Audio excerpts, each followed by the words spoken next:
What's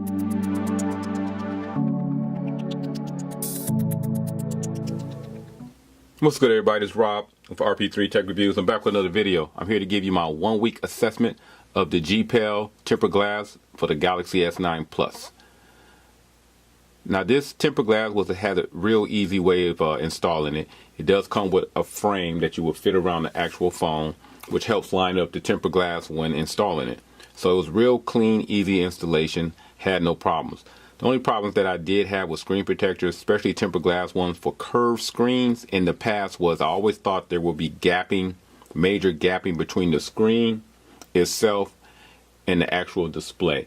So I have always been hesitant in the past of using these type of temper glass where you only have the glue on the perimeter of the actual screen protector. Always went with wet installs for temper glass. But GPel sent this out to me, so I decided to give it a try. And I'm going to give you my assessment of what I think so far. Now, this particular screen protector is very case friendly. That's one good thing I can say about this. It is very case friendly. One of the things I did do before I installed this was I went into my settings, went to advanced features, and scrolled all the way down to the bottom. There's an option called touch sensitivity. If you tick that, it increases the touch sensitivity of the screen for use when you use screen protectors. Another thing that you can do, and I didn't note in the first video, was you can go to display, click on display, scroll to the bottom, hit navigation bar. Right there you can tick hard press level, and you can set the degree of pressure you need to press when it comes to touching the screen for the navigation bar. You can do that with all screen protectors, not just with this one, but those two things are nice tips to do when you're installing any kind of screen protector. But I did that with this. Now, in the beginning, I did get a few what I call dead spots, but I think it was just because the screen protector was new. So I really had to press a little bit harder to make certain things turn on or turn off or scroll. But as you can see, over time, it is very sensitive to the touch. I can't get the scroll when I touch it. It does move. There's no type of latency when using this particular screen protector. So in that respect, kudos to GPel. I give it a nice thumbs up for kind of kind of helping me get over the fact that these type of screen protectors aren't really that bad after all. But let me give you a close-up. Now, I don't know if you can see the line right there, but it does give you room for those type of cases that lapse over onto the bezel.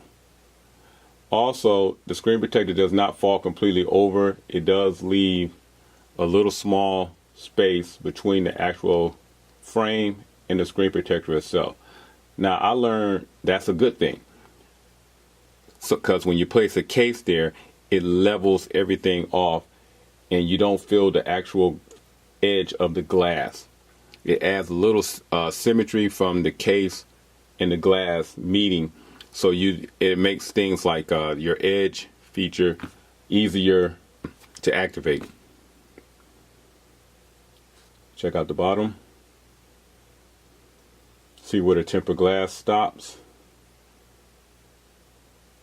You see where the temper glass stops from the bottom.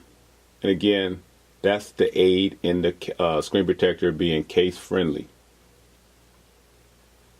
I'm going to drop a couple of cases on there and let you know, give you another close up, and you can see what I'm talking about. First up is the Alcantara Samsung case. As you can see, look how the case falls. The screen protector in the case meets perfectly and takes away that gap that was once there when there was no screen protector. It makes it a whole lot easier to get to your edge, your apps on your edge screen. And the actual screen protector is it's a nice connection. There's no pushing against that screen protector. Also at the top, you can see how the case and the screen protector. Now this particular case does not overlap. I'm going to show you a UAG case. Those cases are notorious for pushing up screen protectors. UAG.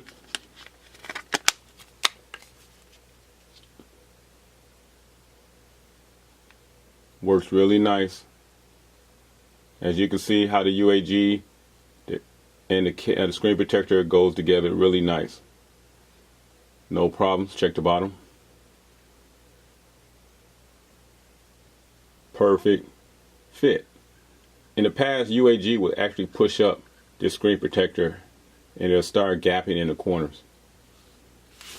So other than that, that's pretty much it on this GPel screen protector for the Galaxy S9 Plus. So far, I give this a thumbs up. I give it maybe a 8 out of 10 when it comes to screen protector, with maybe white stone being 10. Again, you can get this on Amazon, $14.99. The case-friendly GPel screen temper glass screen protector. If you have any questions, please leave them down below. If you like this video, please give it a thumbs up, subscribe to the channel, and be on the lookout for some more videos like this. I'm going to try to give you more detailed reviews of things like screen protectors in the future, other than just installing them and just telling you I like them. Other than that, guys, that'll do it for this video. I'll catch you guys in the next one. I'm out.